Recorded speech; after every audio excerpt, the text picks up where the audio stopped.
Bravo et merci Ingrid. Ingrid, c'est le message d'espoir d'une survivante, d'une héroïne. Et c'est la raison pour laquelle moi j'accueille toujours avec beaucoup de bonheur et de joie les témoignages qu'elle peut faire vis-à-vis de la résistance iranienne. Chers amis, c'était le 24 août dernier, dans les longs couloirs de la mairie du 2e arrondissement à Paris. Des milliers de photos, des jeunes étudiants, des femmes enceintes, des adolescentes. Ce sont les martyrs héroïques du massacre de 30 000 prisonniers politiques à l'été 1988, abattus de sang-froid. Ce fut un crime contre l'humanité. Soudain, dans ces couloirs de la mairie du 2e arrondissement de Paris, on entendit une voix, celle d'un haut responsable de cette tuerie, l'aveu du crime. Il est encore vivant, membre éminent du régime de Rouhani, car l'impunité perdure, les exécutions de masse aussi.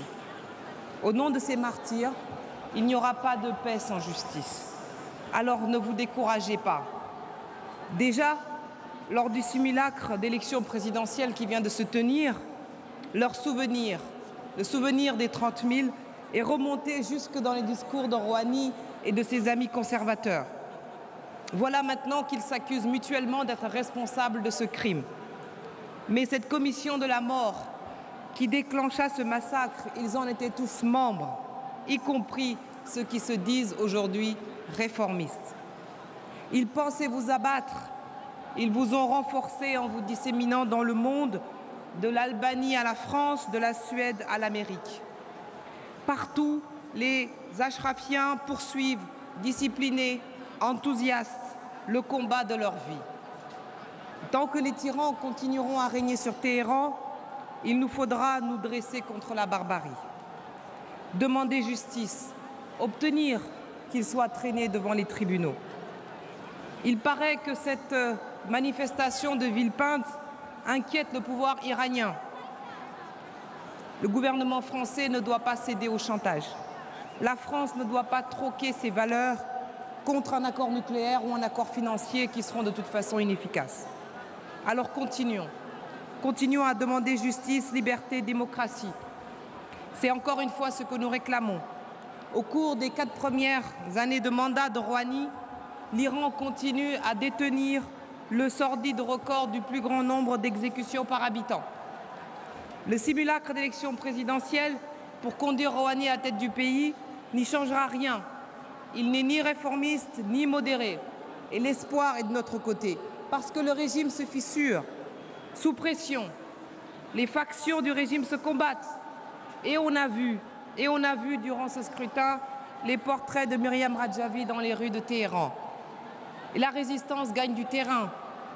Partout, les cellules de résistance s'activent. L'édifice, j'en suis sûre, finira par s'écrouler de lui-même. Mais il a besoin de nous, de la communauté internationale. Il a besoin d'un changement. Le monde doit sortir du cynisme affairiste. Le monde doit sortir des illusions du nucléaire. Rien n'est à attendre d'un tel régime. Même les hommes d'affaires n'ont plus confiance. Comment faire confiance à un système économique tenu par des milices? Le peuple ne profite toujours pas de la soi-disant ouverture internationale du régime. Ne perdons pas de temps. Ce temps qui nous coûte si cher en vie humaine. Chacun a vu que l'élection démocratique n'avait rien, l'élection présidentielle n'avait rien de démocratique. Où est la démocratie quand les candidats ont dû être approuvés par le guide suprême? Où est la démocratie quand le choix est entre des criminels, des démagogues et des autocrates?